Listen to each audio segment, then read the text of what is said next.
Jorge, buenas noches. Muy buenas noches, muy buenas Oye, noches. El título... Tú me llamas por teléfono con la vocecita esa, yo me autodeporto.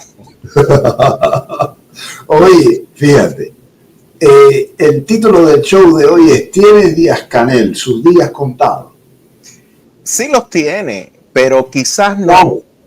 Claro. Sí los tiene. Mira, yo por regla general. Espérate, Jorge, porque te descuadraste. Ahí. Échate por más que te pese, échate un poquito a la derecha. No, tú sabes que yo estoy ni siquiera en el centro, ya yo estoy encima, mirando por encima. Ya yo me pasé a mirar lo que pasa allá abajo y no preocuparme ni siquiera por nada. Pero a mí cada vez que estos rumores vienen, estos son oleadas de rumores. Sí, evidentemente, claro. Si uno se pone a analizar el espacio de lo que está pasando en Cuba a nivel político, a nivel ejecutivo, Cuba vive una esquizofrenia y yo quiero que, primero, vamos a no entrar así a lo loco, vamos a saludar a toda la gente del chat, vamos también a celebrar que un día como hoy, de 1752, nació Francisco de Arango y Parreño, que fue uno de los fundadores de lo que pudieran considerarse los patricios de la nacionalidad cubana. También es muy importante algo que siempre hacemos en este programa, que es recordar a nuestros prisioneros políticos, porque cada vez se habla menos de ellos, cada vez están más desprotegidos y con el reingreso en prisión de Félix Navarro y José Daniel Ferrer se comprueba una vez más la impunidad del totalitarismo cubano.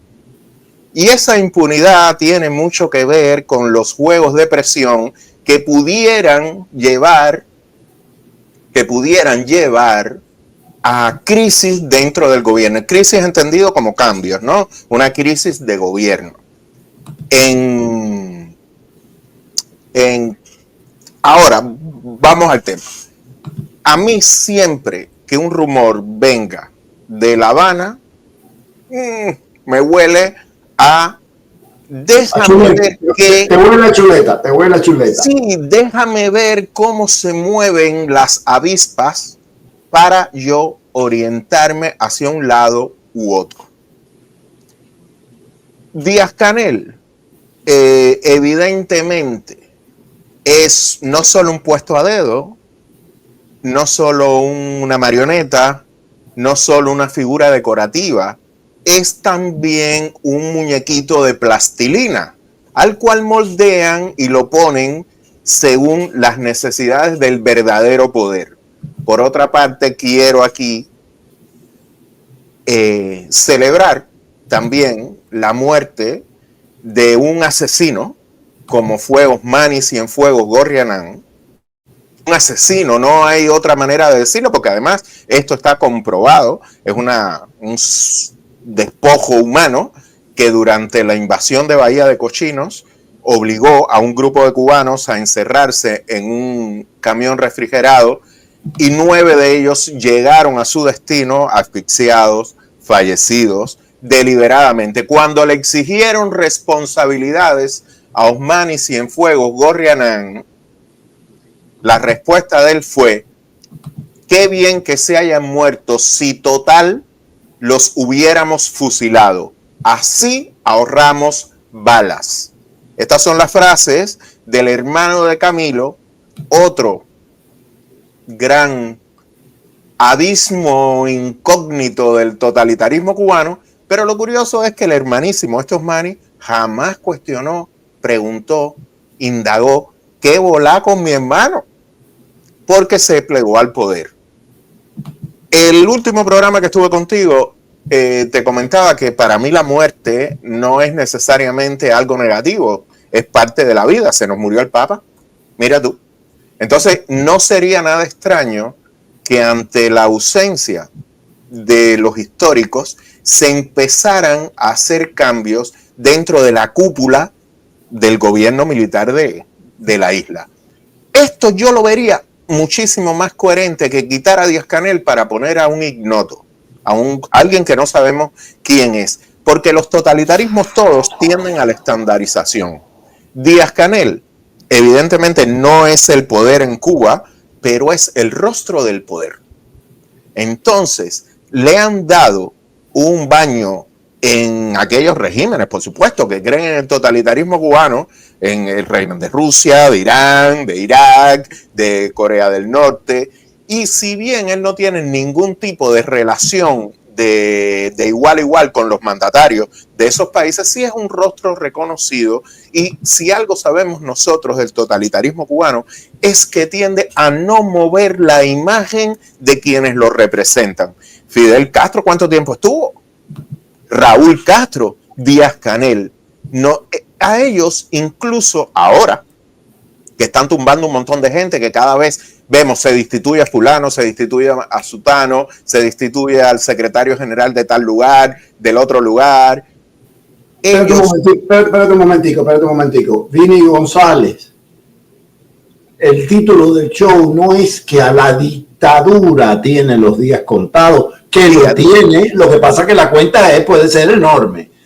No, Díaz-Canel específicamente es el rumor que en ciertos círculos de La Habana circulaba. Díaz-Canel, adelante. Exacto. Y a Díaz-Canel le quedarían unos 4 años de su segundo mandato. Teóricamente, porque a mí me da gracia, ¿no? Porque aquí en Miami uno ve un montón... Dime. Son 2 periodos. O sea, teóricamente, porque aquí en Miami sucede un fenómeno extrañísimo, con tantos bofetones que nos ha dado la dictadura.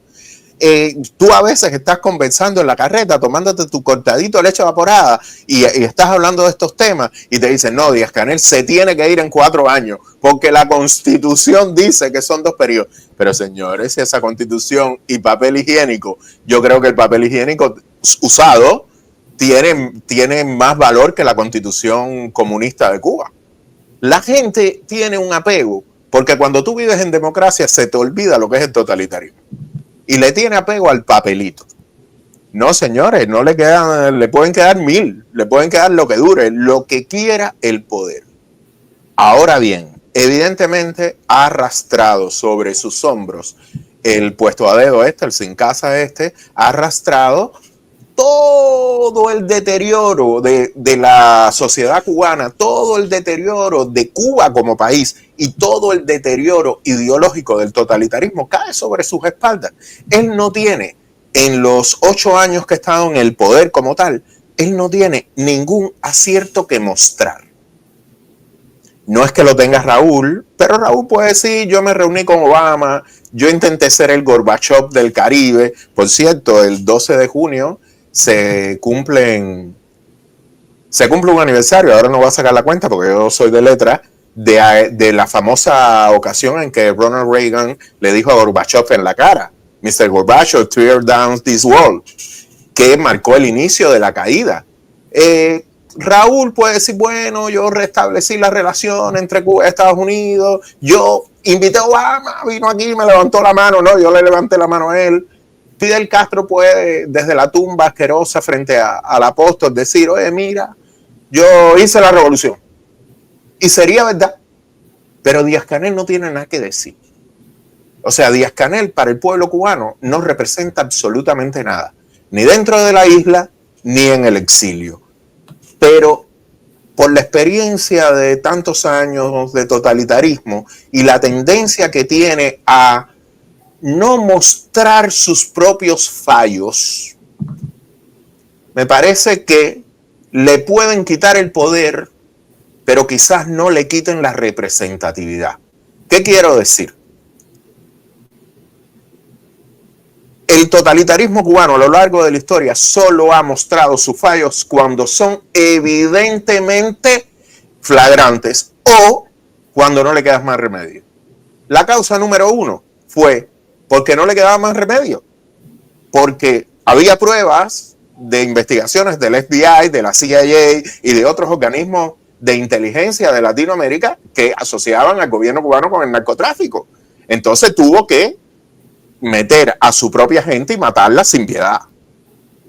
Cuando quitaron a Abrantes fue porque salió en la misma causa, en la causa número 2, pero sale en la misma.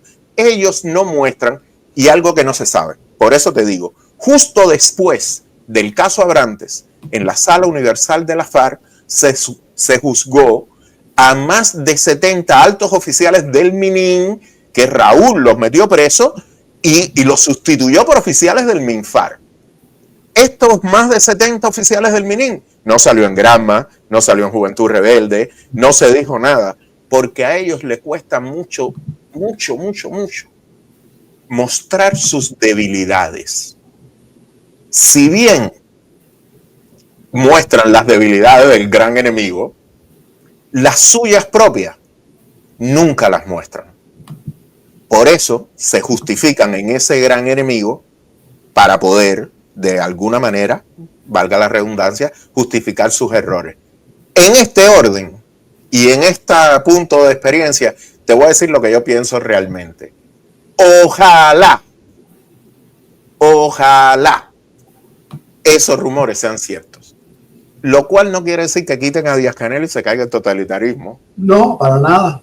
Estaba aquí conversando con tu editor y me decía que Marrero obedece a la línea dura del totalitarismo y tiene toda la razón. Marrero es un hombre del extinto, también gracias a Dios, porque, repito, la muerte no necesariamente, que alguien se muera no lo limpia de sus pecados. Y muchas veces la solución biológica ha podido contribuir, como el caso español, a lograr la democracia. Entonces pensemos en la solución biológica como algo positivo. Y la muerte de López Calleja, el dueño de Cuba, por decirlo de alguna manera,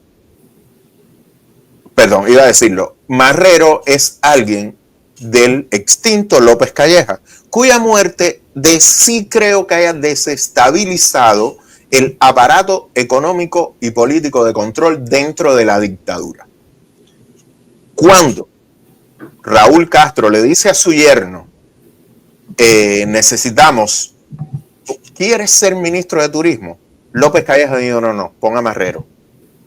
Y lo mismo cuando le ofrecen ser primer ministro.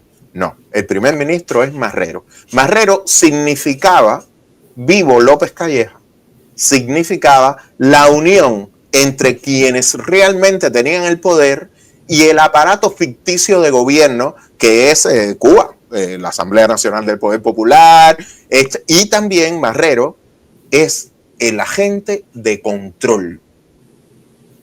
Marrero es un hombre que podemos subestimar porque está gordo, porque habla mal, porque dice lo mismo siempre, pero sus relaciones con el aparato de poder real en Cuba son bastante grandes. Que pudiera ser Marrero. Marrero puede representar a ese. Ahora voy a ese espacio del cual estábamos hablando. Ahora. Dame otro segundito. Cuban Samurai, la constitución cubana se cambió y el primer secretario del partido puede ocupar, claro, puede pasar lo que dice Jorge, que se limpie con la constitución. Pero lo que está es que 2 periodos y ya. De 5 años y ya, o 4. ¿Cuánto es? ¿Son 5 o 4? 5 años son muy rusos, ellos siguen siendo rusos. Sí, ellos tienen un quinquenio. Yo no te digo que lo vayan a cumplir, pero está escrito, es verdad, hace años ya. No, fue la última modificación de la Constitución, que fue el último, cuando se pone en vigor, Raúl anuncia que él no se va a reelegir y bueno, entra Díaz-Canel por un primer periodo y el segundo periodo ya de 5 años. Ahora bien, otra de las cosas que tiene el gobierno cubano es que no existe una figura que tenga una visibilidad que tú puedes decir, vamos a poner a esto. Te pueden sacar a cualquiera, porque los currículums de esa gente, tú te acuerdas, cuando eran las cosas esas de votar, te ponían un tipo que tenía como 2000 años, porque había combatido en esto, era miembro de no sé qué, tenía la medalla no sé qué, la medalla no sé cuánto, y tú dices, y este tipo, coño, este luchó con Martí, por lo menos.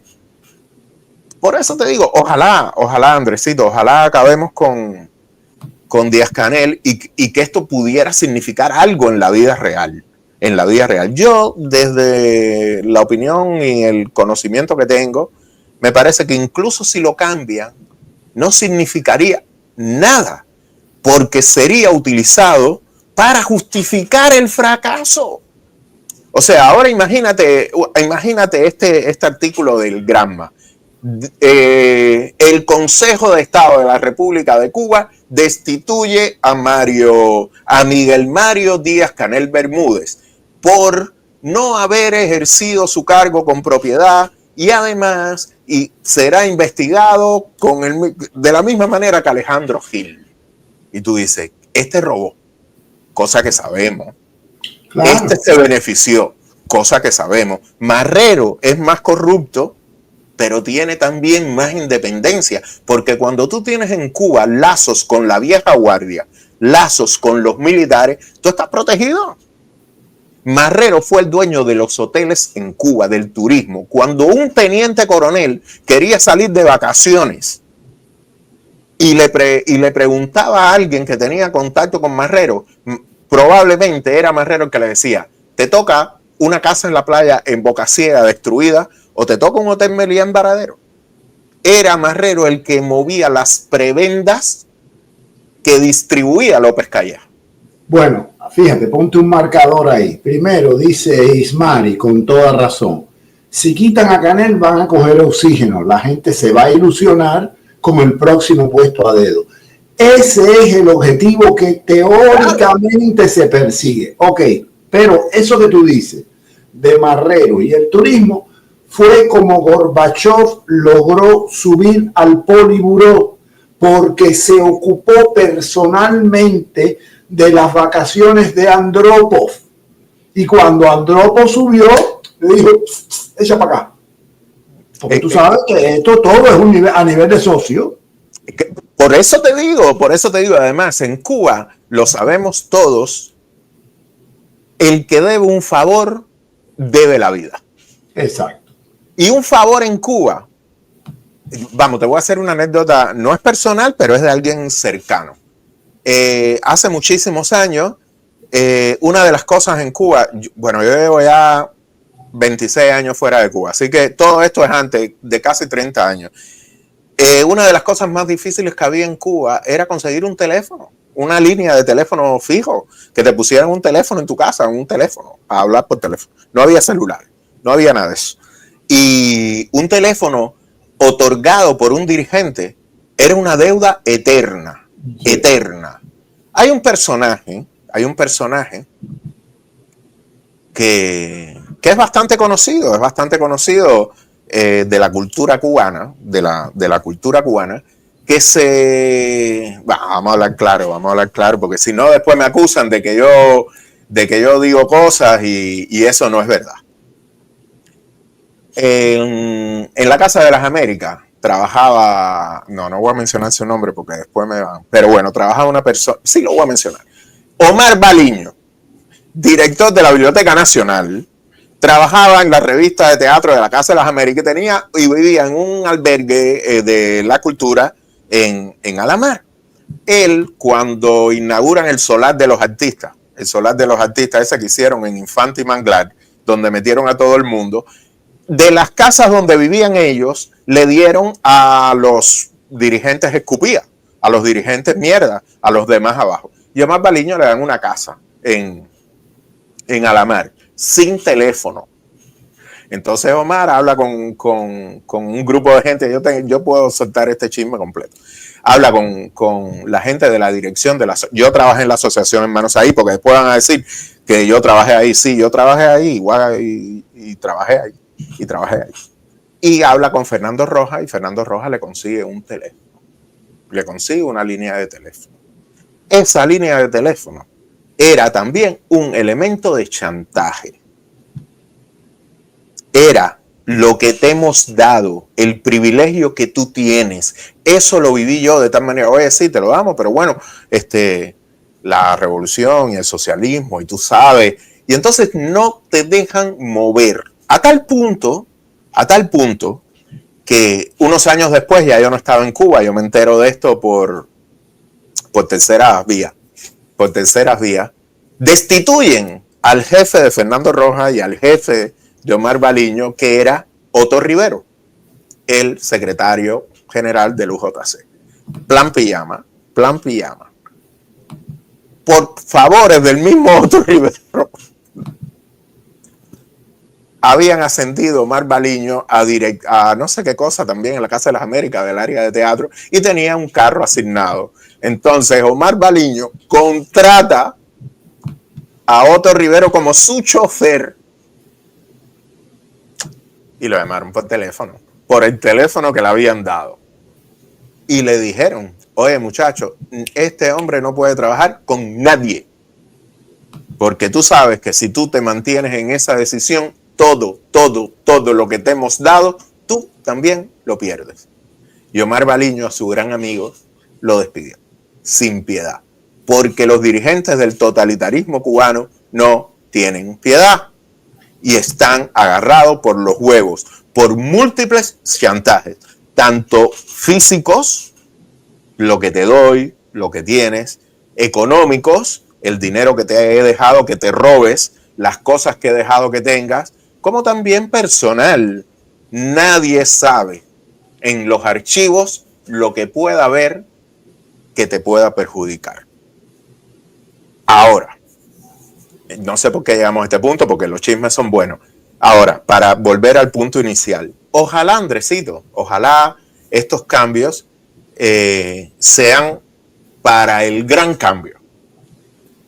Pero, en mi opinión, si es cierto este rumor o esta encuesta, vamos a pensar que es una encuesta.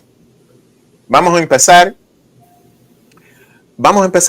pensar que esto es una encuesta y que ahora mismo el guerrero cubano, Arturo López Levy, el grupo de Ciberclaria está viendo este programa y están diciendo que mira lo que está hablando Jorge, mira lo que está hablando Andresito, mira lo que pasa en otro canal, este rumor, es hora de cambiarlo. Nos cogieron, saben que es para lavarle la cara a lo que está pasando, déjalo. Sí, cámbialo. No lo sabemos porque no significa nada. Porque la importancia de Díaz-Canel se la hemos dado nosotros en el exilio, porque no la tiene. Ese es uno de los grandes errores que hemos cometido, Andresito. Le hemos dado, no hemos sabido ignorar, despreciar deliberadamente al régimen cubano. A mí me da gana. A mí me da muchísima risa cada vez que tratamos a Díaz-Canel como una figura representativa de algo. Yo veo que se habla el presidente cubano Díaz-Canel, el otro no sé qué cosa Díaz-Canel, y lo que estamos haciendo de esa manera es contribuir a lo que es más dañino para el pueblo cubano, que es la representatividad del régimen cubano en los estamentos internacionales. Cuba hoy solo existe porque el mundo está a favor de ello. Porque lo único que existe, que realmente lo señala como una dictadura, lo único, señores, busquen y díganme si hay algo más que señale a Cuba como un régimen totalitario que no sea el embargo. Busquen qué medidas internacionales hay en contra de la dictadura cubana. Díganme una. La Unión Europea, ¿qué medidas internacionales tiene contra la dictadura cubana? El hecho de que no tenga financiamiento a partir de entidades financieras internacionales porque paga mal. Pero yo estoy convencido que si Cuba tuviera dinero y pagara bien, todos esos bancos le dan un dinero. Porque las únicas sanciones reales que tienen son las del embargo. Claro. El embargo es necesario. Vamos, lo voy a repetir. El embargo es hoy mismo la única evidencia de que Cuba es un régimen totalitario desde el punto de vista del derecho internacional. No existe otra. Y hay que darle las gracias por supuesto, a Lincoln Díaz Balar, que impuso la codificación del embargo dentro de la ley Helms-Burton. Si no fuera por un representante cubano-americano de los nacidos en Cuba, que son poquitos, nosotros en la Helms-Burton no hubiéramos tenido la codificación del embargo. Hubieran estado las sanciones, por supuesto hubieran estado el título 2, el título 3, pero la codificación del embargo y la ley de ajuste cubano, de no ser por Lincoln Díaz Balar, nosotros no lo hubiéramos tenido. Y nosotros, de Lincoln e Iliana hasta hoy, no habíamos tenido influencia y fuerza de nuestros representantes electos. Ni Mario, en aquel entonces, ni David Rivera. ¿Te acuerdas de David Rivera? Oh, Dios mío. Te puedo decir los representantes cubanoamericanos electos después de David Rivera no era puertorriqueño. No, hombre, no, era cubano. Sí, era seguro. Cubano. Era cubano. Seguro, David Rivera. David Rivera fue el del escándalo ese que puso a otra gente en el otro partido, una vaina de esa. Sí, David Rivera empieza su carrera con Marco Rubio. Sí. Ellos eran junta. Fueron representantes en el Senado estatal. Después él cae en todas estas, él se va de la política por estos escándalos de corrupción, por todas estas cosas, él se va de la política, pero él estuvo muy unido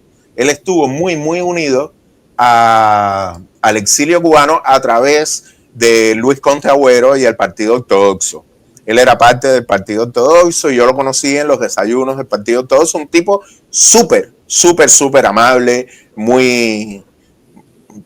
O sea, un tipo sociable. No fuimos amigos, estuve cerca, pero no fuimos amigos ni nada, pero comimos una pila de veces juntos, hicimos algo juntos. En aquel momento había otro personaje que también intentó meterse en la política cubano-americana y después, siguió con sus multas, que era Alex Hanna. En fin, el exilio tiene muchas historias. Lo que es importante, después voy a contestarle a tu chat. Lo que es importante determinar, creo yo, es cuán efectivo hemos sido como exilio a la hora de exigirle a nuestros representantes electos. Yo vengo hoy bastante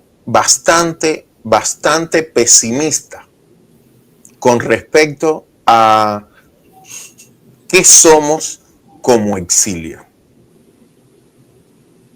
Y vengo pesimista porque a pesar de que yo tengo que agradecerle a Carlos Jiménez lo que ahora está haciendo a favor de identificar a los agentes represores y de tener una política más estricta con el régimen de la isla, si somos honestos, Carlos Jiménez en su vida habló de Cuba. En su vida hasta hoy.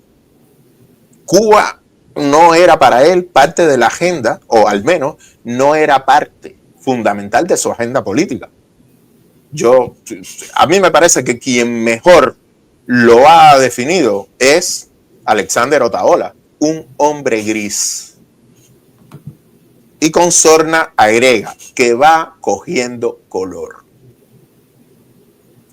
Y a mí quiero que todos reflexionemos sobre algo que me tiene a mí un poco la cabeza mala. Nos están usando, en este momento particular, nos están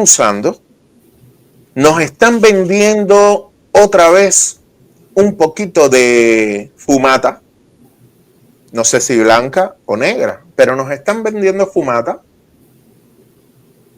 Quiero decir, y de verdad es lo que honestamente estoy pensando en estos días, que como exilio estamos en un momento privilegiado. Ahora mismo es muy fácil dilucidar quién honestamente está a favor de la democracia en Cuba y quién es simplemente un descarado. Ahora, con los fenómenos asociados a la administración Trump han pasado varias cosas. Número uno,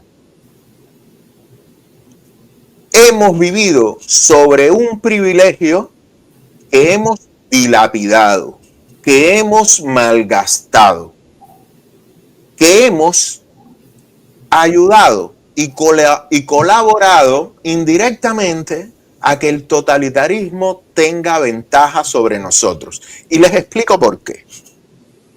El totalitarismo ha logrado que su sistema fundamental de supervivencia sea el exilio. Pero no solo el exilio, también el gobierno norteamericano. Hoy, que es 22 de mayo del año 2025, Cuba es el socio comercial número 40 de los Estados Unidos. Tócate las narices, estamos hablando de un país bloqueado. Y es y no compra más porque ellos no pueden pagar. Porque no tienen más plata. Una de las ventajas que tiene el embargo es que todas esas exportaciones tienen que ser ampliamente detalladas. Y todos los años fiscales se publica lo que ellos compran. Insumos médicos no llega al 11%. Una cifra impresionante de dinero, no tengo los datos porque hice un trabajo hace poco, pero estoy hablando de memoria. Esto no pensaba ni hablarlo. Ustedes saben que yo vengo aquí y me suelto. En automóviles de lujo, un gran importe. Todo esto es aumentando la cantidad de dinero que invierte Cuba en los Estados Unidos bajo la compra de alimentos. La mayoría han sido productos de consumo, cerveza, automóviles, whisky, ese tipo de productos. Eso es lo que hace la dictadura, pero a eso hemos contribuido nosotros. Porque se ha permitido, y quiero ser cuidadoso porque no quiero ofender a nadie, se ha permitido de una manera abierta, la administración Biden permitió que viniese un exilio bajo la figura de refugiados que con todo el derecho del mundo, señores, con todo el derecho del mundo, yo por mis compatriotas lo doy todo, pero con todo el derecho del mundo a intentar tener una vida mejor, a intentar tener una esperanza de futuro, a intentar prosperar. Pero se ha permitido que ese exilio, que también es legítimo, esa migración que también es legítima, que puede ser económica o lo que ustedes quieran, se haya englobado en la categoría de lo político. Y con eso se ha contribuido al debilitamiento del propio exilio. Porque ahora es muy fácil señalarnos. Ahora es muy fácil acusar al exilio de que no tiene una voluntad política y de que no son verdaderos perseguidos. Y eso nos debilita, eso nos impide pedir como pueblo y fomenta algo que la dictadura busca todo el tiempo: dividirnos. Si ustedes leen por encima las redes sociales, porque las redes sociales yo creo que hay más clarias que opositores. Las redes sociales, por ejemplo, se han cebado en el cierre del Canal 41. No es que el Canal 41 sea santo de mi devoción. No es que yo abogue porque el Canal 41 se reabra y sea la voz del exilio cubano, pero era un medio en el cual se denunciaba constantemente a la dictadura, y entonces incluso personas que uno pudiera decir que están dentro del signo político mío, que quieren el cambio en Cuba, que quieren que maten, que juzguen a todos los dirigentes cubanos, que es lo que quiero yo. Señores, es gente de esa misma línea, dicen que es bueno que cerraron el Canal 41, se acabaron unos vividores. el totalitarismo cubano ha logrado enfrentarnos de tal manera que dentro de que personajillos que utilizan el discurso de oposición, lo que hacen es criticar a los que han sido opositores durante muchísimos años. Esa parte del nuevo exilio cubano ha contribuido a que seamos muchísimo más débiles quienes nos oponemos al régimen y que todas las organizaciones del exilio sean absolutamente cuestionadas. Vamos a poner ejemplos. A veces uno dice, coño, dejen tranquilos a los músicos porque los músicos no tienen nada que ver. Entonces tú tienes una persona como Bebecito, yo realmente que mantiene un discurso amigable con la dictadura, pero se beneficia de la libertad en el exilio. Yo no digo que Bebecito sea un represor ni un agente del sistema, pero el exilio debería tener, y no el exilio, la oposición dentro del exilio cubano debería aprovechar cada una de las actuaciones de cualquier persona admitida en los Estados Unidos que sea parte del régimen para mostrar su oposición. Y yo lo que veo es que logramos, no sé si ustedes se acuerdan del juego de pelota, ¿se acuerdan? En el juego de pelota, fuimos al juego de pelota. Nos tiramos, bueno, los que se tiraron, yo no me tiro de ningún lado, yo no doy pie, pero se tiraron. Se tiró el Sexto, se tiró Carlos Manuel, Alexander estuvo ahí con su cartel detrás del home y evidentemente había una voluntad de protesta. Esa voluntad de protesta de alguna manera se ha diluido. No sé por qué, no puedo dar una razón de por qué se ha diluido, pero hemos perdido también el momentum. Ese momentum que hubo después del 11 de julio, en el cual como exilio participamos en manifestación. Yo nunca vi una manifestación tan gigantesca como la que salió del monumento ahí en la FIU.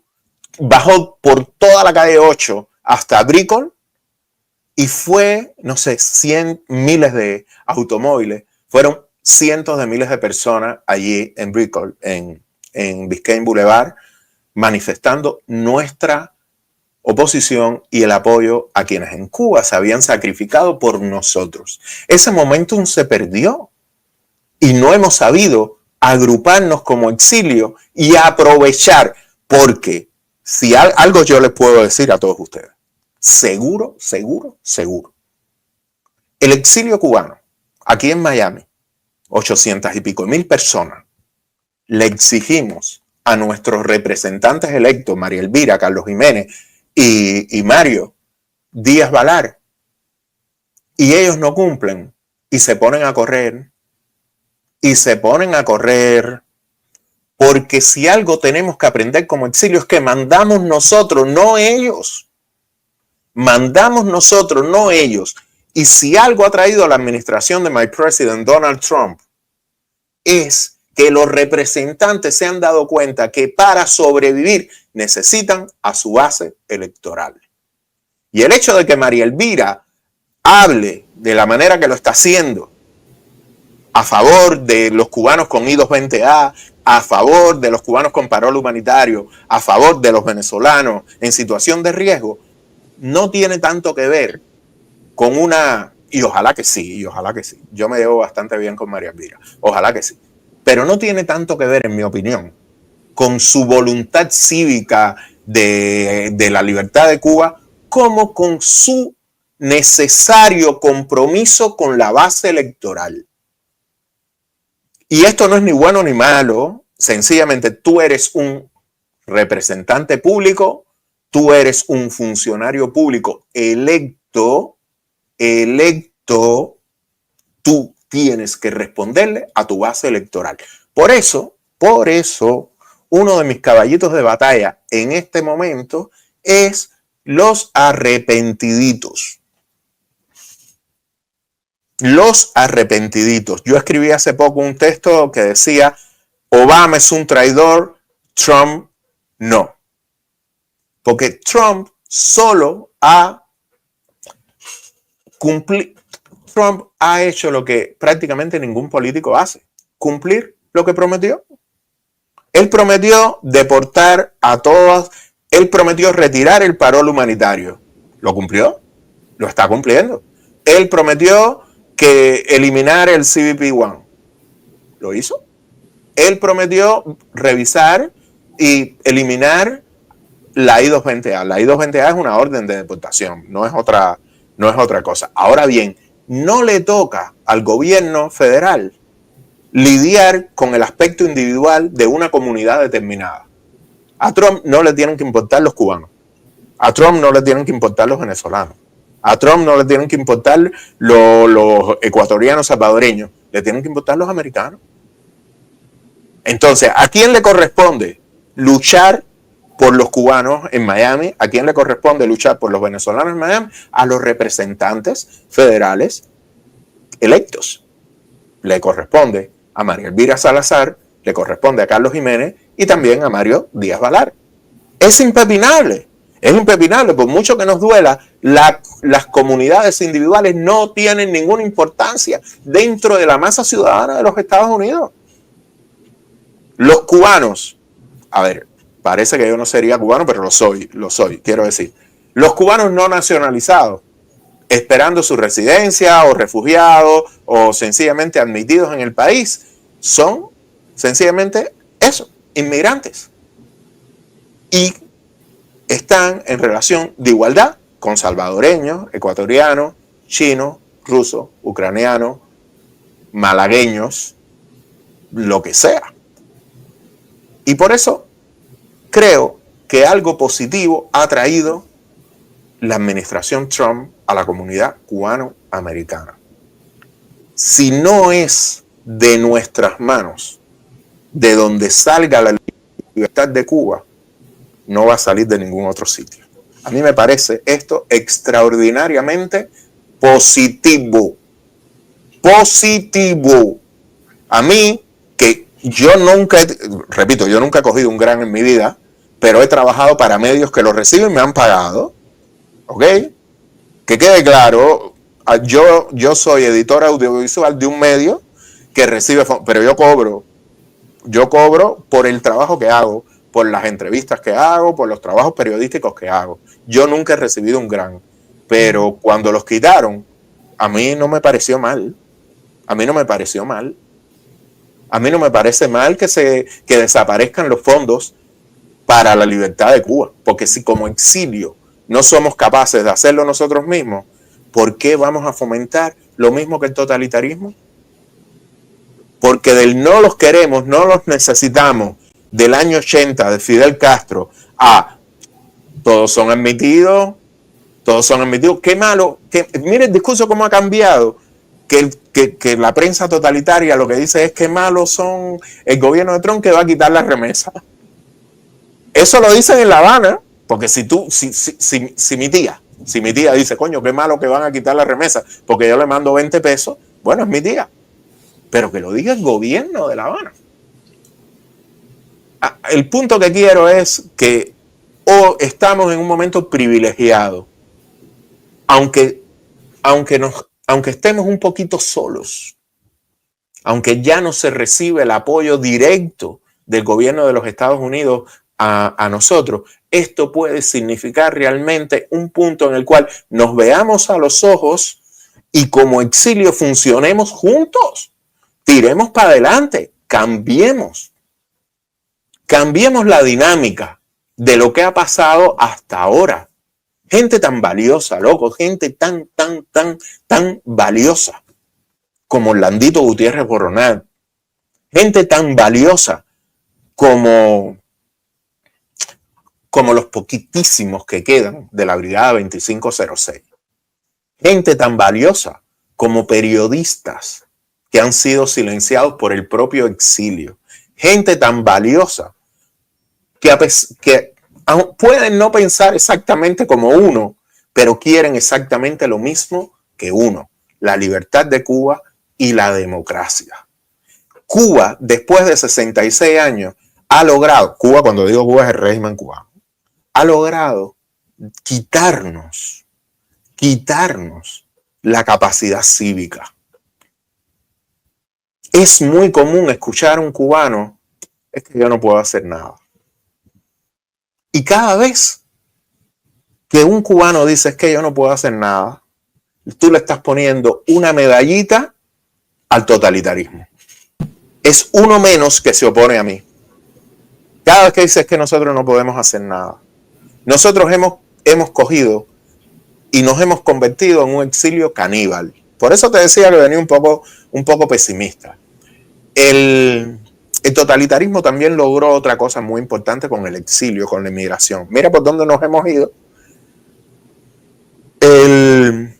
La imposibilidad de Cuba como futuro, como espacio vital para muchos de nosotros, nos ha hecho tener nuestra familia en el exilio, nuestros lazos en el exilio, tener las propiedades que podamos tener aquí en el exilio. Es muy difícil que caiga Cuba mañana. Hoy estaba hablando yo con alguien por la mañana, muy temprano.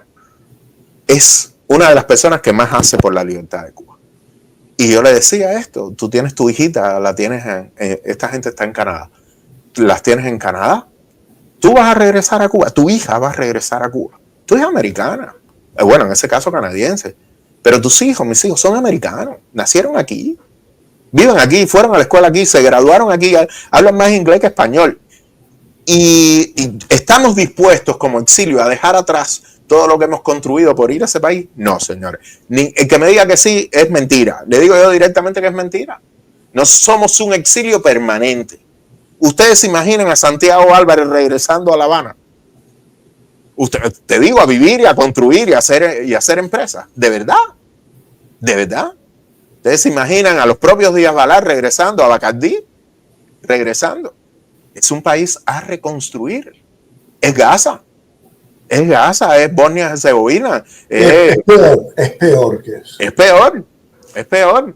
Entonces, hay un exilio diferente, hay un exilio más reciente, que es este exilio que vino después del 27 de noviembre, que es un exilio con otras características, con el cual puedes estar de acuerdo o no, pero tiene la misma voluntad de cambio que podemos tener nosotros. Sin embargo, no lo supimos admitir. No lo hemos recibido con los brazos abiertos porque quizás su modelo de pensamiento todavía en un primer momento estaba muy cercano a las ideas del socialismo. Y hay que entender que son 66 años de adoctrinamiento y que con el tiempo, y en esto voy a hacer un matiz ahora, y que con el tiempo, al ver qué es la verdadera libertad, te das cuenta que ese no es un sistema, sino un aparato de control. Hay un texto de Rafael Rojas donde dice que cualquier cambio en Cuba debería garantizar las, entre comillas, las conquistas del socialismo. ¿Por qué? Porque una de las cosas fundamentales que ha hecho el totalitarismo es inculcarle en la cabecita de los cubanos que la salud, la medicina, tienen que ser gratuitas y asumidas por el Estado. Entonces, eso que pudiera ser hasta noble, un Estado benefactor, realmente es un mecanismo psicológico de control de cambios. Si triunfa la mafia gusana de Miami, te vamos a quitar la salud y te vamos a quitar la educación. Son elementos de control que si no lo vemos de esta manera, no estamos entendiendo a la inteligencia cubana. Muchas veces dentro del discurso de lo humano, el discurso humanista, se esconde una intención de inteligencia. Y como exilio, deberíamos ya saber contrarrestar este discurso. Pero no lo hacemos, o lo hacemos muy pocos. Y en ese espacio le estamos dando ventaja a ellos. Recuerden, el modelo cubano, el totalitarismo cubano, está en modo resistencia. no tiene la iniciativa, no está en la retaguardia tampoco, pero en este momento goza de una estabilidad como casi nunca antes. Díganme, ustedes lo de chat, cualquiera, díganme qué elementos de presión política tiene el régimen cubano, tanto interna como externa. Los apagones. Y no pasa nada. Sí, pero bueno, mira, ayer se tiró la gente, ¿dónde fue? Se tiró la gente en Bayamo, se tiraron gente, sí. Sí, mira, yo en el periodo especial, mi esposa de aquel entonces vivía en Trinidad. En el año 94, me acuerdo perfectamente porque yo no vivía el maleconazo porque estaba de vacaciones en Trinidad. Los apagones eran muy parecidos a los de ahora, en el año 93-94. Lo que no tenemos muy buena memoria no tenemos. Y yo recuerdo ahí en Trinidad, en uno de esos apagones, ya la gente no pudo más y salieron a las calles de Trinidad con cacerolas a dar cosas. ¿Por qué no se supo, Andresito? Porque no había internet. Hoy sabemos de esas manifestaciones que tienen un carácter social y no político. Lo bueno que tuvo el 11 de julio de 2021 es que de la protesta social por los apagones se pasó al grito de libertad. Ese cambio, ese momentum que yo extraño, que yo celebré, que yo realmente estuve perplejo las 2 primeras horas, pero después me llené de esperanza. Ese momentum ya no lo tenemos. Y cuando se normaliza la miseria, no solo el pueblo vive peor, sino que se hace más miserable la condición humana del mismo. Y una condición humana miserable no implica necesariamente que tú seas un prototalitario. Significa que te han reducido a la inopia, a no tener capacidad alguna de hacer nada, de hacer absolutamente nada. Y eso, tristemente, es lo que yo creo que pasa en Cuba. Hay escasez que se ha normalizado, protestamos, te prendo la luz. Deja de protestar, te apago la luz. Protestas porque tienes hambre, te llevo un camión de pollo. No te lo doy, te callas la boca, me voy para otro municipio. Y se están tapando agujeros con necesidades muy básicas. Y cuando tú has logrado, como sistema totalitario, poner en una esquina a toda la población donde es lo básico, lo que está faltando, la capacidad de gestión política es cero. En Cuba solo hay 2 opciones: que todo vaya a peor o que realmente haya un estallido social de tal magnitud que tengan que huir en avión o en balsa. ¿Tú das por descontado que se pueda dar el estallido social Se puede dar. Okay, tuvimos un 11 de julio. Estamos de acuerdo. Lo que digo es que hay 2 posibilidades. Que todo siga igual y tú vas resistiendo y adaptándote. El cuerpo humano tiene una adaptación brutal a la precariedad. Brutal. Los marines dicen, los American Marines dicen que cuando el recluta, el marín, está tirado en el piso, que dice que no puede más, está realmente solamente un 13% cansado. O sea, que le queda un 87% de fuerza que el ser humano no sabe que tiene. El ser humano no es tan fácil de matar. Porque es muy fácil adaptarse a un déficit calórico. No quiero ponerme técnico, porque hay estudios sobre esto. Hay estudios sobre la precariedad alimentaria en las poblaciones humanas que se han hecho en lugares como, qué sé yo, Timor Oriental, Bosnia-Herzegovina, gente que pasó muchísima hambruna y gente que ha pasado hay estudios que demuestran la capacidad de resistencia del ser humano. Y el totalitarismo cubano siempre ha jugado con los límites, siempre ha jugado a expandir los límites. Ahora mismo que están dando por la libreta, no sé qué están dando. En la época de nosotros daban un montón de cosas y pensábamos que era mucho y era una mierda, porque eran 5 libras de arroz, 5 libras de azúcar, 3 libras de frijoles, era una mierda y pensábamos que era mucho. Después los quitaron y dice, coño, lo quitaron, pero ya después te daban 3 huevos al mes, qué sé yo. Realmente, creo que el gobierno cubano no tiene absolutamente ninguna presión política en este momento. Es uno de los momentos de estabilidad más grandes que vive, y al mismo tiempo creo que toda la enseñanza que podamos tener como exilio en este momento puede ser fundamental para la reconstrucción de Cuba. Puede ser fundamental, porque además de todo, ese exilio, y lo que voy a decir puede sonar hasta feo, pero ese exilio que vino en los últimos 4 años, que muchos de ellos no han logrado recuperar, no han logrado tener un estatus, sí han logrado en estos 4 años entender lo que es un sistema en libertad. Voy a poner un ejemplo. Yo tengo muy cerca a personas con I220A. Estas personas llegaron hace 4 años. Atravesaron la selva, tal. Esas personas ya se compraron una casa. Tienen un negocio. Tienen un van. Son handymans y plomeros. Y se compraron una casa. Esos muchachos que tienen 30 y tantos años, su mentalidad ya no es la mentalidad que trajeron de Cuba. Imaginemos que los obligan a regresar. Por eso digo que lo que estoy diciendo es súper cruel. Espero que me perdonen. Pero imagínate que a esos 350,000 cubanos que vivieron en libertad los obligan a regresar a Cuba y que Cuba los admita. Son una fuerza destructora para el totalitarismo,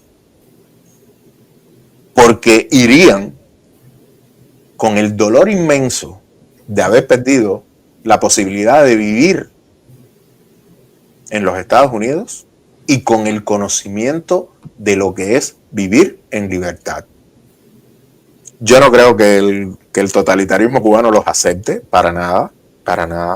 Pueden aceptar 3 o 4 porque son postalitos y descarados y dicen, sí, yo acepto lo que tú me digas, pero bueno, mandaron a 2 para Sudán, los esbirros yo no sé si lo reciban, que los manden, por mí que los manden para El Salvador. Todo esbirro comprobado que sea un represor, yo solo le pido que vaya a 2 lugares, que sea condenado por represor a 30 años de prisión en El Salvador o en Guantánamo, y después que lo metan en la isla, pero que pasen todo el dolor que infligieron a los demás. Ahora, yo no sueño con que deporten a nadie. Yo recuerdo haber estado contigo en un programa con Juan Manuel Cao cuando Obama eliminó la ley de ajuste cubano y dije que era la traición más grande, la pies secos, pies mojados, perdón, que era la traición más grande que se había cometido en el exilio cubano en toda su historia. Yo, todo lo que favorezca al pueblo cubano para mí es fundamental. Yo soy pro exilio, o sea, yo quisiera que la isla completa se fuera y ahí solo se quedaran ellos y que muriera por necesidad, muriera ya por decantación, o sea, renaciera. A lo mejor Cuba para renacer tendría primero que morir como entidad o ser absorbida por otra. Pudiera, qué sé yo he pensado hasta con tantos cubanos aquí, si pudiéramos votar por un estatus especial de protección de los Estados Unidos, un estatus de libre asociado. Yo no tengo ningún soberanismo, ni un carajo. Yo no es que sea anexionista, pero no lo descarto. No lo promuevo, pero no lo descarto. Y si en algún momento, en un movimiento constitucional aceptado por los Estados Unidos, porque los Estados Unidos no nos quieren. No, claro que no. Estoy diciendo, claro, nunca nos han querido. Ese mito de que caigan con esa fuerza más sobre nuestras tierras de América fue una paja de Martín. Sí, hasta las 3 de la mañana, por Dios. Exacto, eso no es verdad, porque siempre que han podido apropiarse de Cuba, han dicho, no, hombre, ¿no? Hombre, no, está loco, claro que no. Claro yo no quiero ese mojón para mí. No. No lo quiero. No nos quieren. No tengan la ilusión de que el discurso antianexionista del totalitarismo cubano tenga alguna base real. Cero. No nos quieren. Lo único cercano en documentos del gobierno de los Estados Unidos fue aquella carta de la fruta madura, pero eso no es una carta. Como política, siempre se han opuesto a la posibilidad de que Cuba sea un Estado o un Estado libre asociado como Puerto Rico de los Estados Unidos. No. Pero Jorge de Armas, si en la... Yo, por ejemplo, conversando con un grupo de legisladores, una de las propuestas que hice, de legisladores republicanos, una de las propuestas que hice fue que en un periodo de transición la institucionalidad cubana debería estar sometida a la institucionalidad norteamericana. Ese es un país corrupto donde nadie sabe cómo funciona nada, ni un carajo. Para mí, durante un periodo de 50 años, el Departamento de Estado debería representar los intereses internacionales de Cuba, el Departamento de Transporte, todo lo que fuera, porque no somos capaces como pueblo de generar una institucionalidad libre, porque no hemos sabido ser libres. No es nada, no es algo. Si Andrés sabe mucho más de esto que yo. Los países postsoviéticos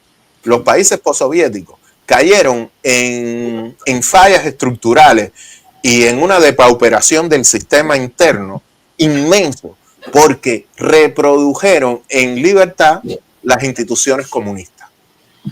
¿Por qué? Porque es la única experiencia que tienen. O sea, tú no le puedes pedir a un trabajador del MinSIN, del Oficoda número 5 de Centro Habana, que entienda lo que es una relación impositiva a partir de los ingresos, ya sean personales o empresariales. Tú no se lo puedes pedir porque no lo sabe. Entonces, en un primer momento, ¿qué van a hacer? Intentar reproducir las estructuras heredadas. Y ahí va a ser peor. O sea, el futuro de Cuba está tan jodido que incluso si cambia mañana, no hay ninguna posibilidad de mejora real en un par de siglos. Si nos basamos únicamente en lo que tenemos ahora, se cayó. Quitan a Díaz-Canel, se va todo para el carajo. Ellos piden exilio. Hay un gobierno tan generoso en Corea del Norte que los admite a todos. Y se hacen elecciones libres, se crean los partidos, se hacen todo. Y no hay conciencia institucional. No hay voluntad cívica. Van a seguir robando. Los de Gaesa van a seguir siendo los dueños del país. Los militares se van a apropiar de todo. Y Cuba se va a convertir en una republiquita descarada con las mismas asociaciones indebidas.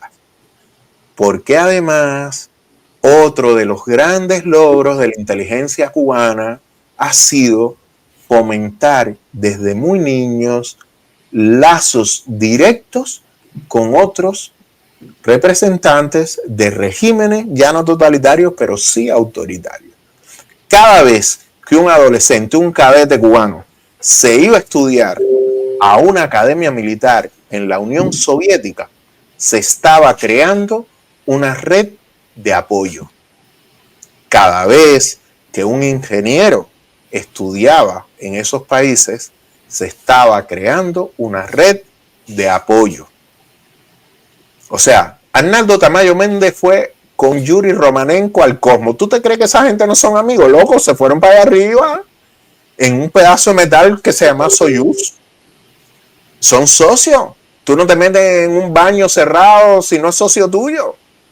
Se hicieron amigos. Y ustedes no creen que dentro del Ministerio de las Fuerzas Armadas hay un montón de tenientes coroneles, primeros coroneles, con amigos del alma similares en los ejércitos rusos, en los ejércitos de Bielorrusia, en los ejércitos chinos, en los ejércitos de Corea? No lo creemos. Y no hemos sabido denunciarlo. No hemos sabido, como exilio, ir a los lugares precisos en los cuales nuestra palabra tenga valor. Nosotros nos hemos quedado en eso no puede aguantar. No puede existir el comunismo a 90 millas de los Estados Unidos. Dentro de 3 meses todos regresamos para La Habana. Eso fue el 1 de enero de 1959. En abril dijeron 3 meses. Y de 3 meses en 3 meses van 66 años. Y la culpa no solo es del totalitarismo, también es de nosotros, de la nación cubana, del pueblo cubano, en la isla y en el exilio. Y sé que me estoy ganando todos los enemigos del mundo, porque aquí todo el mundo quisiera ser puro, pero Cuba no. Te sorprende, ¿eh? Porque en este gran público hay... No, tu canal tiene su cosita. Tiene su cosita. Sí, hay gente que piensa totalmente pero yo hablo en términos generales. El exilio tiene el exilio y también la emigración tiene y exige mucha pureza. Mucha pureza. Nosotros no somos puros ni desde los indios.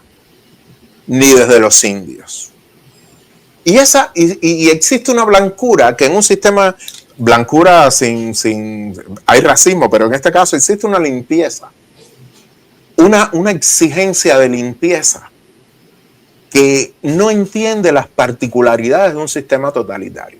Yo nunca fui militante de nada, fui de los CDR y total, porque estaba ahí, pero yo nunca fui militante ni de la UJC ni del Partido Comunista. Pero en Cuba, un niño de 14 años, lo sometían en 7º grado a una cosa que se llamaba el proceso de recomendación, que era todos sus compañeros del aula, amiguitos, 14 años, cuando uno tiene 14 años se cree un adulto, pero es un sapingo lejía. Y todos ellos tenían que decir, ¿es combativo? No, no es muy combativo.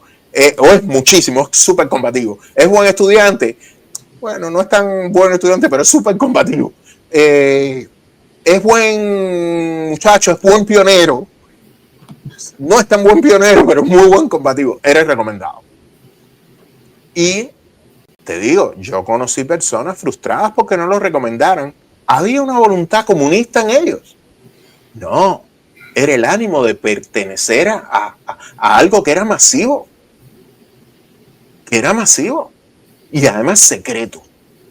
Yo tenía un amigo, se llamaba Bilio, que era de la UJC, en el pre. Esto fue en el pre, en Amadeo, en la escuela de música. Y yo le preguntaba, porque yo era curioso, oye, ¿de qué hablaron en la reunión? Y no me lo decían, muy cabrón.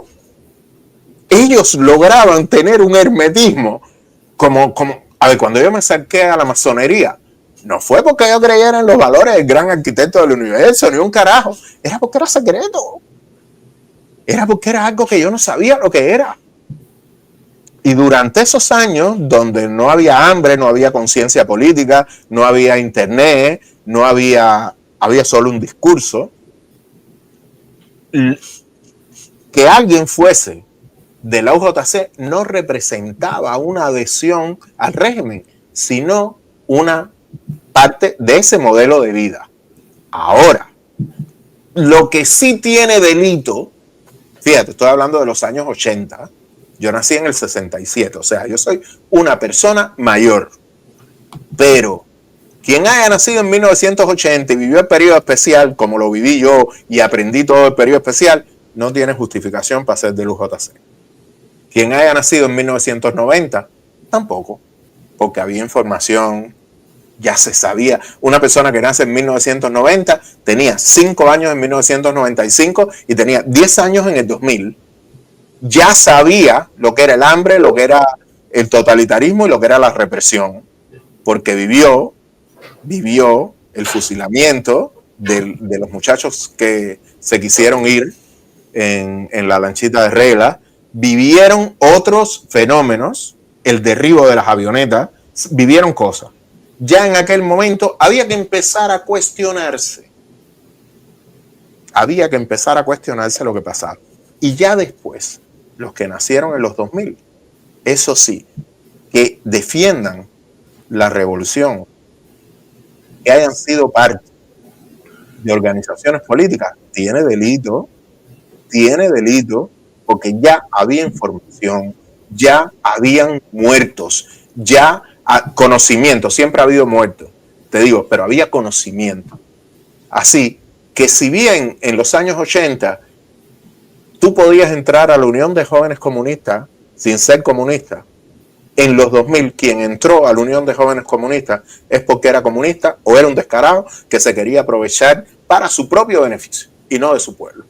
Entonces yo estoy 257,000% de acuerdo con que se investigue, empiecen por mí, fíjense, empiecen a investigarme a mí. Y si descubren que yo he mentido en mis aplicaciones, si descubren que yo he sido parte de algún partido comunista, Unión de Jóvenes Comunistas o cualquier cosa de esa, que me deporten. Fíjate cómo te lo estoy diciendo. Empiecen por mí, FBI. Ustedes empiecen por mí. ¿Pero qué? Porque ese es otro error, Andresito. Yo no sé para qué tú me llamas, porque me dice que vamos a hablar de una cosa y yo me meto y me voy para otro lado. Vamos a hablar de una cosa. Los comunistas y los agentes del castrismo cultural, aquí en el exilio, no solo en Miami, sino en todos los Estados Unidos, están indignadísimos porque se están deportando a represores. Hablan de macartismo. A ver, almas cándidas. A ver, ofendiditos. Porque Arturo López Calleja, alias López Levi, es un ofendidito. A ver, alma cándida, te lo digo. No se están expulsando a represores, entre comillas. Se está expulsando a personas verificadas que han tenido acciones que perjudican al pueblo cubano. Se han autodeportado fiscales que acusaron y condenaron a manifestantes del 11 de julio, a una jueza que condenó sin pruebas a 4 de nuestros compañeros. La jueza Melody. Entonces, la jueza dice que la obligó la seguridad del Estado. Loca, esto fue en el año 2021, ya tú sabías que iba a perder su trabajo. Piérdelo. Porque hay dos cosas que en esta vida son imperdonables. Hacer algo contra tu conciencia. Esa es la primera. O sea, si tú haces algo con lo que tú no estás de acuerdo, tú eres un pusilánime. Tú eres un mindungui. Y la segunda cosa fundamental es que tú has cometido, no iba a decir un delito, pero la palabra no es delito. Has cometido un acto tan abyecto, porque siendo consciente de la inocencia de alguien, lo has mandado a prisión. ¿Por qué yo debería protegerte? Esa es la pregunta que le hago a todos. ¿Por qué yo debería protegerte?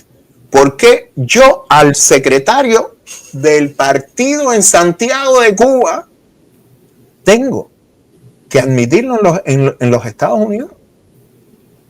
Pónganse a pensar, señores, secretario general del partido en una provincia es el tipo de la provincia y Santiago de Cuba no es una provincia mindungue. Dime. Además, Jorge, tú y yo sabemos que de Cuba, por mucho relajo que haya, se va solo quien el régimen quiere.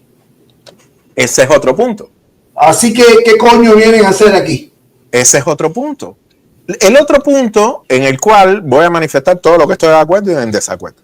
El otro punto en el que estoy 30,000% de acuerdo es en esta última medida de retirar la ayuda supletoria a los solicitantes de parol humanitario. ¿Loco? Los sellos estos de alimentos, los SNAP, los FUSTAN, como decimos en Galía, los FUSTAN, los pagamos nosotros, los pagan los impuestos de nosotros. Entonces tú viniste por un parol humanitario que tenía una exigencia, tener un sponsor.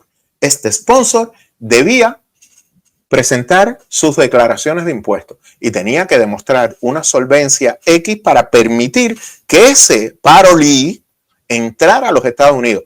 ¿Por qué demonios hay que darle ayuda supletoria?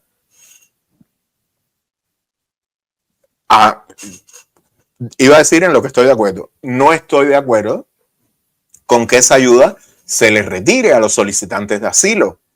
Porque el que pide asilo, en primer lugar, se supone, y digo se supone porque en un estado de derecho como los Estados Unidos hay que presuponer la verdad.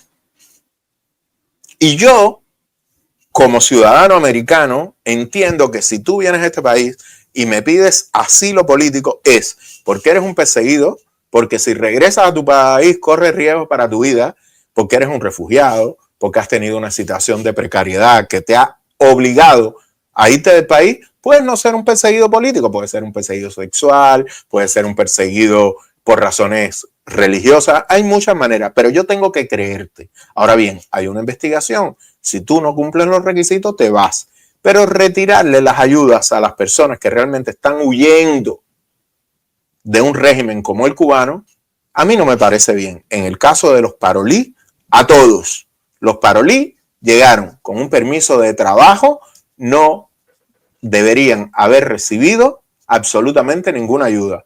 Claro, si yo digo ahora que una de las medidas en las cuales yo estuviera de acuerdo es en obligarlos a devolver todas esas ayudas, me van a matar. Pero si hay un bill de cualquier representante electo, de cualquier senador o congresista, que diga los requisitos indispensables para la residencia permanente a todos los beneficiarios del parol es la devolución en su totalidad de las ayudas indebidas recibidas, yo estoy de acuerdo. Yo le sacaría, porque no tienen absolutamente ninguna razón de existir esas ayudas. Ahora, déjame terminar un pensamiento rápido que tengo para ya después que me preguntes lo que tú quieras. Con respecto al futuro de Cuba, que yo lo veo color ébano africano, en ese abismo oscuro en el cual no se ve la luz al final del túnel.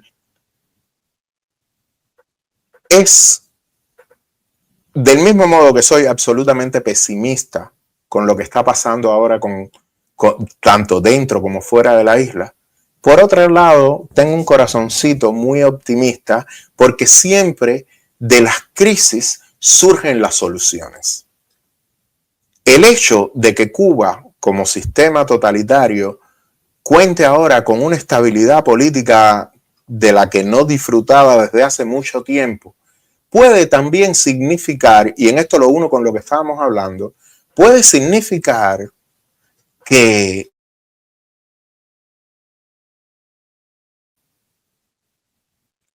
se están moviendo, que al disfrutar, mira, es muy simple.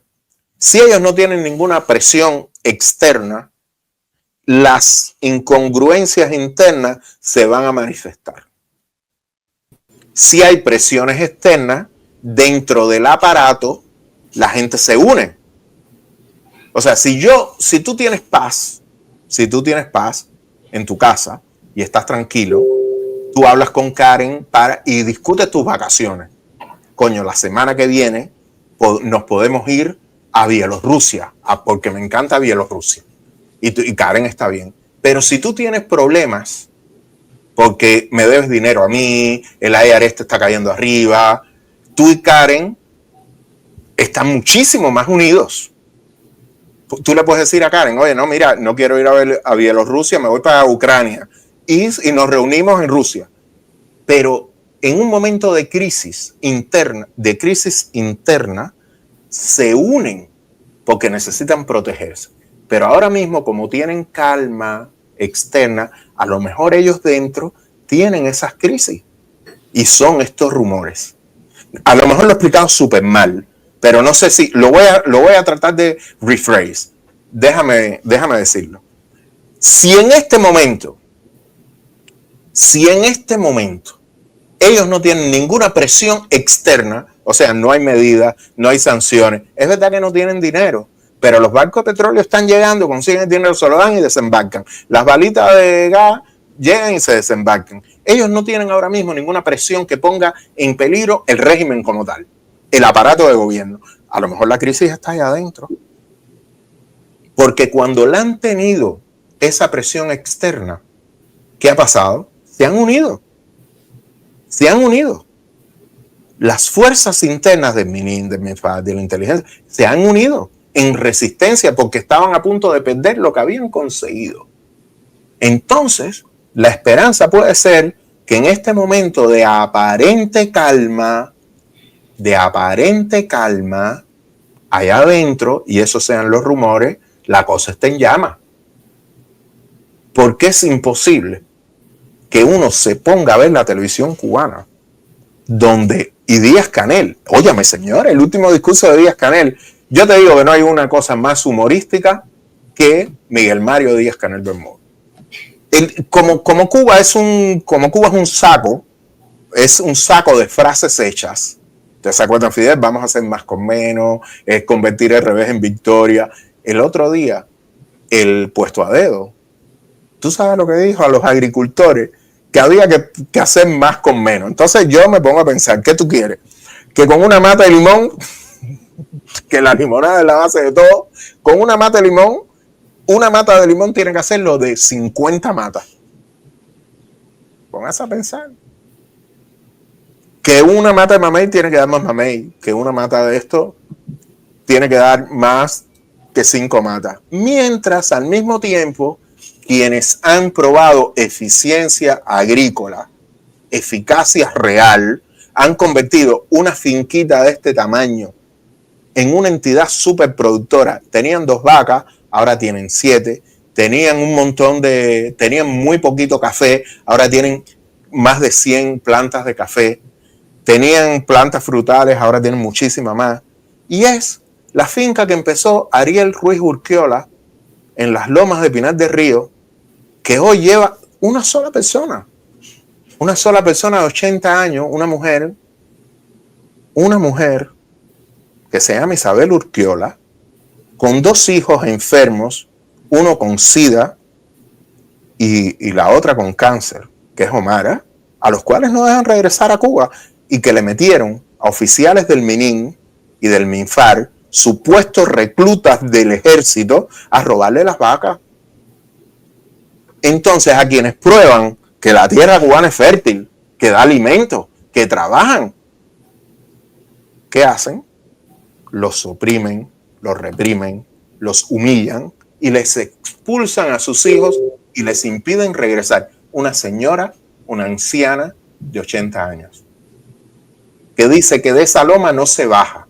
Pero voy a decirte más, pusieron internet en esa zona de Viñales. ¿Dónde no llega el internet, Andresito? A la casa de Isabel. Pusieron electricidad. ¿Dónde no hay electricidad? Isabel Urquiola no tiene apagones porque no tiene luz. Ese es el totalitarismo cubano. Eso es lo que defienden los agentes del castrismo cultural. Y tú, cualquiera, cualquier persona pudo en algún momento confiar en que podía con sus propios medios cambiar el sistema desde dentro. Creo que ya es tiempo de que se dé cuenta de que es imposible. Ha habido muchos intentos de socavar el sistema desde dentro. No es el primero. Ojo, muchos dicen que es el primero, pero no lo es. Pero el más importante fue el proyecto Varela de Osvaldo Payá. Fue con las herramientas del régimen intentar socavarlo. Por eso empecé un poco con lo de la Constitución y los 2 periodos de Díaz-Canel. Porque ¿qué hizo Castro el maligno? Dijo, vale, presentaste las firmas necesarias, pero yo voy a hacer un referéndum y voy a declarar el carácter permanente del socialismo y de 10.000 firmas la voy a subir a 20.000 con un montón de requisitos. Este fue uno de ellos. Hubo más proyectos de intentar por la legalidad comunista socavar el propio régimen comunista. Ninguno funcionó. Todos quienes han confiado en el totalitarismo han tenido que vivir en el exilio o han sido asesinados, como Osvaldo Payá. Ok. El que ha confiado ha sido asesinado u obligado a irse de Cuba. Dime. Ok. Tú, en sustancia, primero, una pregunta que me vas a responder en un minuto. ¿Crees en el fondo que es posible un mínimo de veracidad en este insistente comentario? ¿Crees Sí. que es posible? Y por la razón que te describo, al haber tanta calma externa, dentro tiene que haber ebullición. Y además están en una situación muy precaria, muy precaria. El mismo director de la Unión Eléctrica hace un par de días lo dijo, la situación es límite, tenemos que ser creativos. Esa es la nueva palabra. La nueva palabra es la creatividad. Hay que hacer una revolución creativa, hay que tener una energía creativa. Sí. Yo creo que allá adentro ahora mismo hay tensiones porque evidentemente la situación es... Y además, cada vez que tú ves que aparecen esas figuras históricas, esos Ramiros dando vueltas, cada vez que tú veas una propaganda comunista de felicidad, es porque nos están escondiendo algo. Raúl Castro es un ancianito con mucho poder aún, con mucho poder o con todo el poder, que seguramente tiene apendejado a muchos de ellos, que está vivo, por mucho que nosotros lo queramos muerto, está vivo y aparece en momentos justos para validar casi siempre la figura de Díaz-Canel. ¿Qué yo puedo extraer de esto? Porque esto se ha repetido varias veces. Que hay otros elementos de poder dentro del totalitarismo cubano que están diciendo hay que quitar este sapingo, hay que quitar este imbécil, hay que quitarlo. Y que solo la autoridad de Castro el Menor les ha impedido moverlos, sacarlo y traer a otra persona. También yo creo que tienen un problema grande, Andresito. ¿A quién carajo ponen? ¿A quién carajo? Porque Díaz-Canel, si lo planifica, no lo logra, pero ha hecho el ridículo a unos niveles que no existe estadista en el mundo. Desde los mocasines sin media de Roberto Robaina en la recepción del rey Juan Carlos en una de las cumbres latinoamericanas, yo no había visto nada tan cheo como el inglés de Díaz-Canel, las medias de la Machi, los relojes, el peinado, la pronunciación en los discursos de Díaz-Canel, la locuacidad nula, la falta de cultura de Díaz-Canel. Cuba, que es un país de mierda, tenemos que admitirlo, siempre ha presumido de una cultura muy elevada. Reinaldo Arena, que era magnífico, empieza su libro antes que anochezca con una cita que es brutal. Cuba es un país que tiene una capacidad de generar hijos de puta desproporcionada en relación con su población. Y es verdad. Y es verdad. Y entonces, pero siempre ha presumido de una cultura. Cuba es un país elitista, sobre todo los habaneros. Sobre todo es una cultura muy habanera. Por eso es que no hay ningún presidente habanero. Tuvimos un solo presidente habanero, que fue Zayas. Que Zayas será recordado fundamentalmente porque fue el que aprobó el voto femenino, pero no tiene más nada. fíjate, Saya dejó el país tan mal y fue tan quizás beneficioso en el aspecto de liberal, porque era al final un liberal. Ahora hay que decir libertario, porque esa es otra cosa, nos han robado hasta la palabra. Ahora tú dices que eres liberal y te dice Kamala Harris. Yo dice, pero ¿de qué tú estás hablando? No, yo soy del Partido Libertario de la Florida pero bueno, Alfredo Sáez fue un líder, es el único habanero.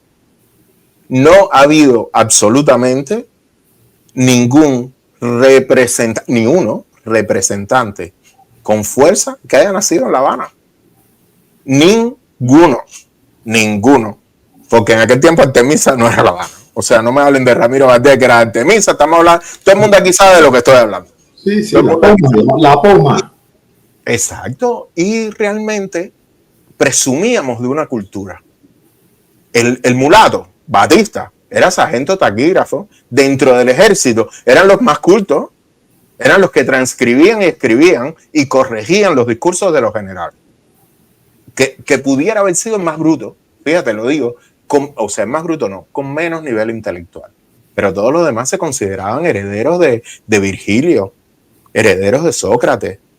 Cuba es un país de élites intelectuales. Es verdad. Esto también ha sido absolutamente nefasto para el futuro, para toda la historia de Cuba. O sea, la intelectualización de la política, y en esto José Martí tiene culpa, porque condenó a los políticos y a los pensadores de su futuro a tener un pequeño parecido a la figura martiana. Y Martí es una persona de su tiempo, pero Gerardo Machado era una figura con un verbo importante. Se decía que José Miguel Gómez era un piquito de oro. Estrada Palma era políglota. Bueno, había estudiado toda su vida aquí en los Estados Unidos, pero además era un ferviente defensor de la libertad, del modelo libertario norteamericano. Carlos Manuel de Céspedes, Grau San Martín, eran oradores que hablaban desde la cultura. La Habana y Cuba fueron comunidades muy culturales, con miles de salas de teatro, con miles de cine. Cuba se enorgullecía, y yo no soy una persona que mira al pasado, yo miro al futuro, pero de ese pasado tú puedes extraer la depauperación, no porque se hayan caído las casas, no porque antes estaban llenas de anuncios, eso no tiene nada que ver, porque son modelos de desarrollo. Si viene el comunismo se acaba todo, no quiere decir que Cuba haya dejado de ser lo que es porque venga alguien y la pare, no, es que la han parado. Pero el desarrollo de Cuba estaba muy aparejado al desarrollo intelectual de la isla. En Cuba los partidos políticos no los fundaban políticos, los fundaron intelectuales. El Partido Socialista Popular, Mirta Aguirre, Juan Marinelo, toda esa claque eran académicos, José Antonio Portondo, eran profesores universitarios. La autonomía universitaria se puso en peligro muchas veces porque los profesores utilizaban las plataformas académicas para defender posturas ideológicas. Eso era lo que pasaba. No había un profesorado. No existía un profesorado. Se me va la palabra. Imparcial, entre comillas. Esa es la palabra. No existió ese profesorado. No, el profesorado siempre fue extremadamente militante. Y no militantes de la democracia, militantes tendientes a la socialización de la vida, al socialismo. Sí. El socialismo contó, o sea, las ideas de izquierda en Cuba contaron con representantes intelectuales que le dieron un cuerpo doctrinal. La Habana, fíjense, nosotros lo tenemos muchas veces, el discurso historiográfico de la Revolución Cubana nos ha impedido saber la verdad. Pero el papel que jugó la izquierda procomunista en el surgimiento de la República de Cuba, hay que decirlo una y otra vez. Las coaliciones entre los partidos auténticos y los partidos socialistas en Cuba dieron origen al primer gobierno realmente electo después de la Constitución del 40, que fue el primer mandato de Fulgencio Batista. No lo olvidé. No quiero decir que Cuba iba hacia el socialismo. Lo que quiero decir que la intelectualización de la sociedad cubana, que era parte de nuestra manera de ser, fíjate, no lo estoy poniendo en precario, yo creo que le hizo daño, pero era lo que era Cuba en aquel momento. Eso ni siquiera se pudo mantener en el totalitarismo, porque se lo otorgó a sí mismo una sola persona. Yo soy la voz, que fue Fidel Castro. Yo soy la voz. Y entonces nuestros intelectuales, que ya eran míos, a la mínima señal de crítica, fuera. Entonces, aquellos como Cintio Vitier, Fina García, todos los Eliseo Diego, que venían de una vertiente sociocristiana, porque eran católicos socialistas, una cosa muy rara. Bueno, no es tan rara ahora. Se plegaron asquerosamente. Se plegaron asquerosamente. Y se plegaron porque los que no se plegaron, ¿dónde terminaron, Andresito? Presos, exiliados o fusilados. No hubo otra. Y se intentó reproducir esa intelectualidad linda que tuvo en algún momento la historia de Cuba. Yo creo que los intelectuales le han hecho mucho daño, pero ese es otro debate.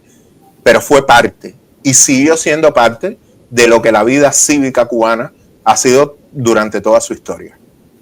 Y un punto que tiene que ver con la precariedad, que para mí realmente es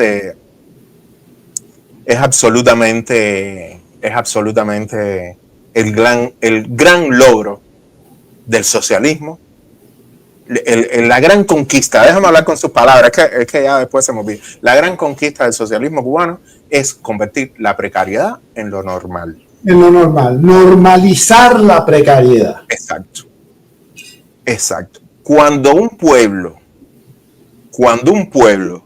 porque esto me pasó a mí, estoy hablando de Jorge de Armas, cuando un pueblo se asombró de que había gente que pagaba por una botella de agua, porque esto me pasó a mí, yo veía a los turistas en Cuba con una botella de agua que la compraban a 50 centavos de dólar, y yo decía, pero ¿quién coño va a pagar por el agua? Debe estar que el capitalismo eso, vende hasta el agua.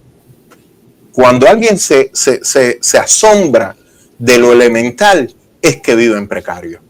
Sí. Cuando alguien celebra que le dieron un pedacito de pollo de este tamaño, es que vive en la mierda. Cuando alguien está feliz porque le pongan la electricidad después de 16 horas, es realmente porque ya le comieron el cerebro y la precariedad es su única forma de entender la vida. Después un día le das una latica de atún y ese tipo es fiel a ti porque espera la próxima latica de atún. Realmente, lo que está viviendo Cuba es el modelo de Pablo. Es la salivación constante. Es la campanita y voy. Y a veces la campanita te llama para un plátano verde y a veces te llama para un 1 de mayo. Porque entonces no me vengan con cuentos, porque si el 1 de mayo, yo no sé cuántas personas metiste, la gente dice que fake, que fueron. Sí, fueron más que lo que mucho más de lo que yo pensaba que iba a ir. Es lo que te quiero decir. Por eso yo digo, no, es que la gente aquí empezó, tú sabes, no, es fake, todo es inteligencia artificial, fueron 10, está mal. Fueron 100, está mal. Fueron 1000, está mal. Y todos los que fueron, ojalá exista en el departamento, en la CIA, ojalá exista un dron capaz de reconocer facialmente a todos ellos y que pidan visa y que intenten venir a este país. Aunque yo creo que eso se acabó. Yo creo que ya se acabó. Yo creo que se acabó. Jorge, me tengo que ir. Me encantó, pero tengo que salir. Yo siempre salgo de aquí, loco, con la sensación de que no hemos hablado de nada, de que teníamos cosas y después me quedo ahí en la cama diciendo, coño, yo creo que no le dije esto y que era importante, tenía ideas buenas, pero ya estoy mayor, ¿me entiendes? Ya, ¿qué le vamos a hacer? Quiero agradecerle mucho a tu público y realmente quiero agradecerte a ti por el hecho de mantener un canal abierto absolutamente hacia todas las formas de pensamiento en el exilio. Menos a los comunistas, que eso no los queremos. No, eso no piensa. Entonces, tú no vas a invitar aquí a un muñeco de yeso. Por eso los comunistas no. Pero para lo que vemos en el espectro, déjame saludar a tu editor, que me tiene ahí por el chat, que se me pierde, no voy a decir nombre porque después yo nunca he mencionado su nombre y él lo sabe. Y es una persona que conozco ya hace casi 15 años y que somos hermanos. Y quería saludar también, sobre todo, al chat, que tiene sus cositas, que te pincha, que te pica, que trata de provocarte, pero eso es lo que tiene que hacer el ciudadano. A todos nosotros, que somos figuras públicas, lo que yo les pido a ustedes es que nos cuestionen. Sí, Jorge Armas estuvo en la Asociación Hermanos ahí, Jorge Armas estuvo en Café, pregúntenmelo mil veces, porque mi responsabilidad como figura del ámbito de la expresión pública es que mi discurso sea claro y transparente. Así que yo los animo a todos. Primero, al FBI, investigar a todos. Y el que tenga una mácula y haya mentido, para afuera. Porque no es sacar a alguien que yo diga que es represor. Es sacar a un represor. Hay una gran diferencia. Y realmente vivimos un momento en el cual todo puede ser bueno o todo puede ser malo. Ok. Bueno, pues nos vemos la próxima vez. Tú llama por aquí, yo siempre estoy. Con otro debate. Cada vez más calvo, pero siempre estoy. Estamos iguales. Oye, cuídate, Jorge. Lo propio. Suerte con todo. Cuídate.